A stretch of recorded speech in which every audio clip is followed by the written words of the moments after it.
नमस्कार साथियों, राजस्थान बोर्ड अर्धवार्षिक परीक्षा 2023-24 कक्षा 9th के लिए एकदम वायरल पेपर लेकर आ चुका है विज्ञान का। बिल्कुल ऐसा ही क्वेश्चन पेपर आपको आपके एग्जाम में देखने को मिलेगा। तो चलिए शुरू करते। सबसे पहले आप देख सकते हो पेपर आपका विज्ञान का 70 नंबर का है वो रहने वाला है। और इस 70 नंबर के पेपर को आपको हल करने के लिए आपके पास टाइम हो दिया जाएगा 3 घंटे 15 मिनट है टाइम दिया जाएगा। तो टाइम भी बहुत ही अच्छा आपको दिया जाएगा। और इसमें पहला क्वेश्चन है, इसमें क्या कह रहा है, प्रश्न संख्या 1 से लगाकर 10 तक उत्तर है ना आपको एक लाइन में देना है। और एक एक नंबर के सारे क्वेश्चन है आपके रहने वाले हैं। और इसमें पहला क्वेश्चन क्या कह रहा है, गलनांक किसे कहते हैं। गलनांक, इसमें क्या होगा भाई, गलनांक किसी ठोस पदार्थ का वह तापमान होता है जिस पर वह पिघल कर द्रव अवस्था में पहुंच जाता है, वो कहलाता है आपका गलनांक। ठीक है, एक होता है गलनांक होता है, एक होता है क्वथनांक। दोनों क्या होता है, दोनों चीज मैं आपको बता रहा हूँ। पहली बात तो गलनांक में मैंने अभी बताया, जिस तापमान पर कोई ठोस पदार्थ है वो पिघल जाता है और द्रव अवस्था में आ जाता है, वो होता है गलनांक।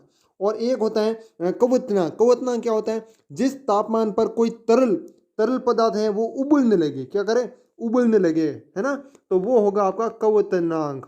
और दोनों के उदाहरण भी मैं आपको बता रहा हूँ अभी।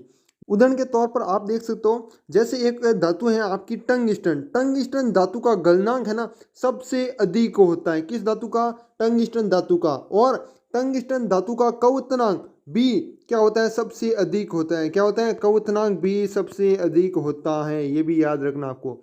अगला देखिएगा नेक्स्ट, क्रोमेटोग्राफी का एक अनुप्रयोग लिखना है। तो इसका उपयोग आपका याद रखना चाहिए, पानी में मौजूद प्रदूषण के स्तर को निर्धारित करने के लिए किया जाता है। जो भी पानी में प्रदूषण हो रहा है, मौजूद प्रदूषण है, उसके स्तर कितना स्तर है उसको निर्धारित करने के लिए किया जाता है क्रोमेटोग्राफी का। ठीक है, याद रखिएगा। अब देखिएगा अगला क्वेश्चन है, अवोगाद्रो संख्या से क्या अभिप्राय है। तो अवोगाद्रो संख्या क्या होती है, किसी पदार्थ के एक मोल में उपस्थित कणों की संख्या को अवोगाद्रो संख्या कहते हैं। और ये कण क्या हो सकते हैं, इलेक्ट्रॉन भी हो सकते हैं आपके, और अणु भी हो सकते हैं, परमाणु भी हो सकते हैं, कोई भी मतलब किस प्रकार का कण है वो हो सकता है। और अवोगाद्रो संख्या का मान होता है, एक आपको मान याद रखना, काफ़ी बार पूछा जाता है कि अवोगाद्रो संख्या का मान बताइए, तो आपको याद रखना 6.022 इंटू 10⁻23 मोल इनवर्स। ठीक है, मोल इनवर्स यहाँ पर 23 है। ठीक है, याद रखिएगा। अब देखिएगा अगला क्वेश्चन है, बहुत ही अच्छा प्रश्न है अगला, कि जो थॉमसन, थॉमसन ने यहाँ पर थॉमसन है। ठीक है, क्या है, थॉमसन। थॉमसन के परमाणु मॉडल का नामांकित चित्र है वो बनाना है। तो चित्र कैसे बनाओगे, तो आपको सबसे पहले चित्र बनाना है, एक धनात्मक गोला है वो लेना है। ठीक है, ये क्या है भाई, धनात्मक धनात्मक गोला, क्या है, धनात्मक गोला।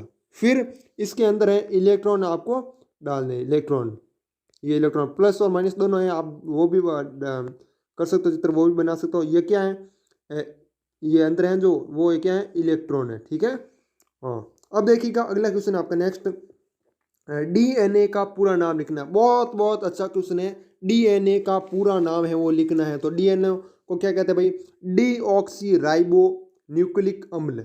हिंदी में क्या बोलते हैं, ऑक्सी राइबो न्यूक्लिक अम्ल। यानी आप लिखना चाहो, अगर मैं लिखना चाहूँ तो यहाँ पर मैं लिख रहा हूँ। ठीक है, क्या लिखूँगा, D oxy ribo nucleic LEIC। ठीक है, EI न्यूक्लिक एसिड, ये आपका हो जाएगा फुल फॉर्म। अब देखिएगा अगला क्वेश्चन आपका नेक्स्ट कौन सा है, पादप उत्तक विभेदजक पादप में कहाँ पाया जाता है। तो कहाँ पर पाया जाता है, सभी स्टूडेंट को पता है, जड़ों की कोशिकाओं में और शीर्ष भाग और जड़ों की कोशिकाओं में। ठीक है, हाँ। आर्थ्रोपोडा संघ के जीवों की विशेषता बतानी है। तो आर्थ्रोपोडा जंतु है ना, जगत का सबसे बड़ा संघ है। क्या है, जगत का सबसे बड़ा संघ है, एक तो आपको याद रखना ये। और इस संघ का सबसे बड़ा वर्ग कौन सा है भाई, सबसे बड़ा वर्ग कीट वर्ग है। क्या वर्ग है, कीट वर्ग। और क्या याद रखोगे, ये है ना, जल है, थल है और वायु, तीनों स्तर पर हैं वो पाए जाते हैं। ठीक है, तो ये 2-3 विशेषता मैंने आपको बता दिए। त्वरण किसे कहते हैं, इसका मात्रक भी लिखना है। तो पहली बात तो त्वरण किससे कहते हैं, तो किसी वस्तु के वेग में परिवर्तन की दर को त्वरण कहते हैं, ठीक है। और इसका मात्रक क्या होता है, मीटर प्रति सेकेंड स्क्वायर, ठीक है। और जो त्वरण है ना वो कौन सी राशि है भाई, सदिश राशि है या फिर अदिश राशि, आपको पूछा जा सकता है, तो आपको याद रखना सदिश राशि है, ठीक है। हाँ, अब देखिएगा अगला क्वेश्चन है नेक्स्ट, एक वस्तु का द्रव्यमान 10 किलोग्राम है, पृथ्वी पर इसका भार कितना होगा, और यहाँ पर जी का मान है वो भी दिया हुआ है। तो इससे आप सॉल्व करोगे तो आपके पास मान है ना आएगा 100 न्यूटन, ठीक है। आप सॉल्व करके भी इसको देख सकते हो। नेक्स्ट है उत्प्लवन बल है वो किसे कहते हैं, तो उत्प्लवन बल किसे कहते हैं, किसी तरल तरल कोई भी हो सकता है, द्रव भी हो सकता है, गैस भी हो सकता है, में आंशिक या फिर पूर्ण रूप से डूबी किसी वस्तु पर ऊपर की ओर लगने वाला बल उत्प्लवन बल कहलाता है। तो वापस बोल रहा हूं एक बार, किसी तरल कोई भी हो सकता है, तरल द्रव या फिर गैस भी हो सकता है, इसमें आंशिक या फिर पूर्ण रूप से डूबी हुई किसी वस्तु पर ऊपर की ओर लगने वाला बल उत्प्लवन बल कहलाता है, ठीक है। नेक्स्ट है आपका अगला अगला देखिएगा 11 नंबर है, वाष्पीकरण को प्रभावित करने वाले कारक हैं वो बताने हैं। तो वाष्पीकरण को प्रभावित करने वाले कारक हैं, एक तो है जल की उपलब्धता और एक है तापमान, ठीक है। और जल की उपलब्धता में आप लिखो तो आप लिख सकते हो, मैं बोल रहा हूँ स्थल भागों की अपेक्षा जल भागों में वाष्पीकरण क्या होता है, अधिक होता है। जहाँ पर जल होगा ज़्यादा वहाँ पर वाष्पीकरण भी अधिक होगा, किसकी तुलना में, स्थल, जो भी स्थल है ना, थल है वो, ठीक है, उसकी तुलना में। और एक है आपका तापमान, हम जानते हैं कि गर्म वायु क्या होती है, गर्म वायु ठंडी वायु की तुलना में अधिक नमी धारण करती है। कौन करती है भाई, कौन करती है, ठंडी की तुलना में, गर्म वायु है ना, ठंडी वायु की तुलना में अधिक नमी धारण कर सकती है, ठीक है। हाँ, अब देखिएगा अगला है समभागी और विषमांगी मिश्रणों में अंतर बताना है। ये भी बहुत ही अच्छा क्वेश्चन है। समभागी जो शब्द से ही पता चलता है, इसमें मिश्रित पदार्थों के अवयव समान रूप से मिले होते हैं। इसमें तो क्या होता है भाई, समान रूप से मिले होते हैं, और विषमांगी में क्या होता है, असमान रूप से मिले होते हैं, ठीक है। और समांगी विषमांगी क्या होता है, इसमें विभिन्न अवयव अलग अलग दिखाई नहीं देते हैं। अलग अलग कैसे नहीं दिखाई देते हैं, जैसे नमक का घोल है, क्या है, नमक का घोल है, उसमें थोड़ी दिखाई देगा भाई कि नमक है या फिर नहीं है, मतलब पूरा हम पता नहीं लगा सकते, है ना। जैसे चीनी का घोल है, दोनों मिक्स हो जाएंगे, पूरा पानी एक साइड नहीं होगा कभी भी, और नमक एक साइड नहीं होगा, पूरा घुल मिल जाएगा, है ना। लेकिन अगर आप विषमांगी मिश्रण में देखोगे, विषमांगी मिश्रण में क्या होगा, जैसे पानी में हम रेत डाल दें, जैसे ये आप कोई गिलास है वो मान सकते हो, इस गिलास में हम क्या डाल देते हैं, बाहर से कोई रेत है वो इसके अंदर डाल देते हैं, तो सबसे आप नीचे देखोगे कंकड़ आ जाएंगे, फिर ऊपर रेत आ जाएगी, फिर इसके ऊपर कचरा आ जाएगा, ठीक है। इस प्रकार से है वो परत है वो बन जाएगी, और इसमें हम सीधा सीधा देख सकेंगे कि भाई ये कंकड़ है, क्या है, ये कंकड़ है, ये कचरा है ऊपर का, ठीक है, और ये रेत है, ठीक है, साफ साफ शब्दों में देख सकते हैं। लेकिन जो समांगी मिश्रण में ऐसा नहीं होता है, समांगी में हम पूरा ना नमक है ना वो पूरा घुल मिल जाएगा, पूरा घुल मिल जाएगा, पानी भी इसमें घुल मिल जाएगा, पूरा एकदम, मतलब कहीं पर भी पड़ा नहीं रहेगा, कुल मिलाकर ये बात है, ठीक है। ये आपको समझ में आ गया होगा। और फिर है कुल मिलाकर विषमांगी मिश्रण में ना अवयव है वो अलग अलग दिखाई देते हैं, ठीक है।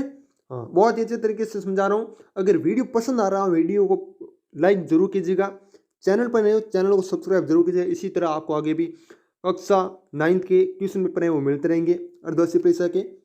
अमोनिया यानी NH3 में नाइट्रोजन व हाइड्रोजन के द्रव्यमानों को इस तरह अनुपात नियम के अनुसार है वो प्रदर्शित कीजिए। तो आपको अनुपात में लिखना है, किस प्रकार लिखना है, अनुपात में। जैसे अमोनिया NH3, तो यहाँ पर साइड में लिख सकते हो N, ठीक है, एक साइड में N लिख रहा हूँ और एक साइड लिख रहा हूँ H, ठीक है, थोड़ा सा बड़ा कर देते हैं, ठीक है, ताकि आपको और अच्छा है वो दिखे।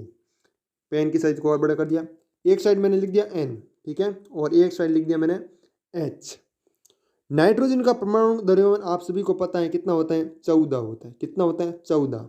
और यहाँ पर कोई भी H के पास तो 3 लगा हुआ, आपको सभी स्टूडेंट को पता है H के पास क्या लगा हुआ, 3 लगा। आप क्वेश्चन को वापस देखना, उसमें क्या लगा हुआ है, 3 लगा हुआ है ना। तो 14, और यहाँ पर तो 1 है, N के पास कोई भी नहीं है, तो इसका मतलब क्या है, 1 × 1 इक्वल क्या होगा, 14। फिर बीच में लगा देंगे अनुपात, और यहाँ पर H का यानी हाइड्रोजन का परमाणु द्रव्यमान कितना होता है आप सभी को पता है, 1 होता है, ठीक है। और इसके गुण में कितना है, 3 है, तो 1 × 3 = 3, यानी 14:3 है, वो एकदम सही है, वो हो जाएगा, ठीक है, हमारा उत्तर सही हो जाएगा, ठीक है। तो आपको है ना क्या याद रखना, परमाणु द्रव्यमान है वो याद रखोगे तभी इस क्वेश्चन को हल कर पाओगे। तो कर लोगे। समस्थानिक किसे कहते हैं, हाइड्रोजन परमाणु के समस्थानिकों के उदाहरण से समझाइए। तो समस्थानिक क्या होते हैं, पहली बात तो मैं ये बता देता हूँ, जिन तत्वों का परमाणु संख्या, वापस बता रहा हूँ, 1 मिनट है ना, ठीक है, थोड़ा सा पेन साइज कम कर देते एक बार। और इसमें देखिएगा, जिन तत्वों की परमाणु जो संख्या है, परमाणु संख्या समान होती है लेकिन द्रव्यमान संख्या है वो अलग अलग होती है। परमाणु संख्या तो क्या होती है, समान होती है, लेकिन जो द्रव्यमान संख्या है वो अलग अलग होती है, उन्हें समस्थानिक कहते हैं। सिंपल सी परिभाषा है, समस्थानिक में समान रासायनिक गुण होते हैं। क्या होते हैं, समान रासायनिक गुण है वो होते हैं, एक बात का ये भी ध्यान रखना है, ठीक है। हाँ, अब देखिएगा अगला है, अगला हमें क्या पूछा कि भाई हाइड्रोजन परमाणु के समस्थानों के उदाहरण से समझे। तो हाइड्रोजन के 3 समस्थानिक हैं, आपको याद रखना है, प्रोटियम, ड्यूटेरियम और ट्राइटियम, ठीक है।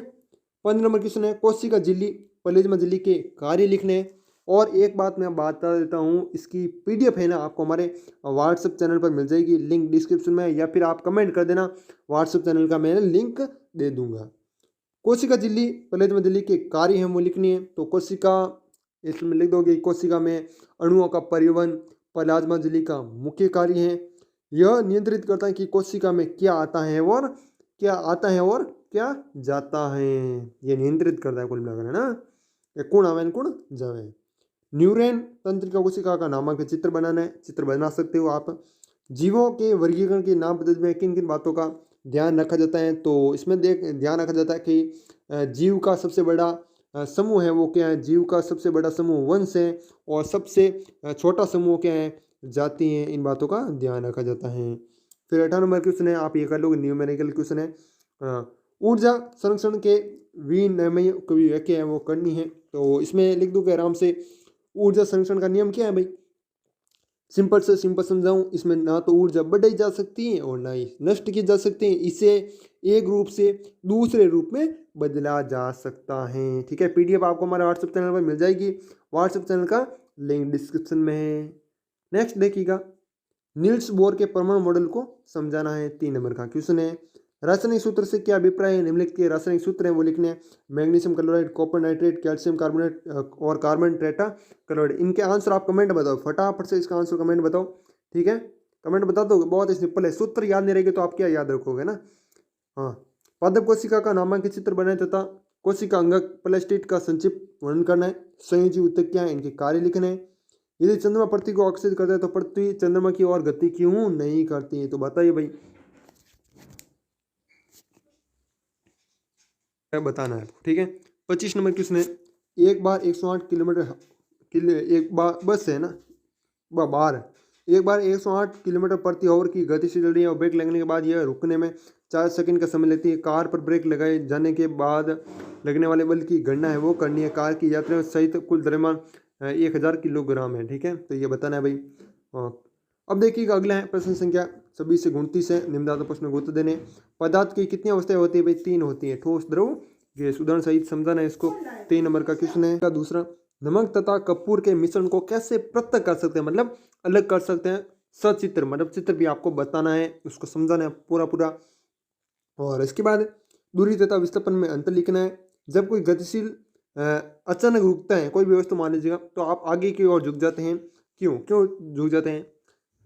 इसमें वापस पढ़िएगा एक बार क्वेश्चन, जब कोई गतिशील वस्तु अचानक रुकती है तो आप आगे की ओर झुक जाते हैं। हाँ, एकदम सही वस्तु है, ठीक है। बंदूक की गोली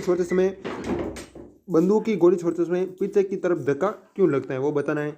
नेक्स्ट है आपका टेस्ट नंबर, पादप जगत के प्रमुख वर्ग कौन कौन से, इसके वर्गीकरण का क्या आधार है। 6 नंबर का क्वेश्चन है, बहुत ही अच्छे से लिखना होगा। और इसके अलावा आप नीचे वाला भी कर सकते हो। ये जो नीचे वाला प्रश्न है ना, व्याख्या कीजिए वर्टिब्रेटा को कंशेरुक प्राणी को विभिन्न वर्गों में बांटने के आधार पर की व्याख्या करनी है, ठीक है। तो दोनों में से कोई एक कर सकते हो, 6 नंबर मिलेंगे इसमें, जो ज़्यादा आता है वो कर लीजिएगा।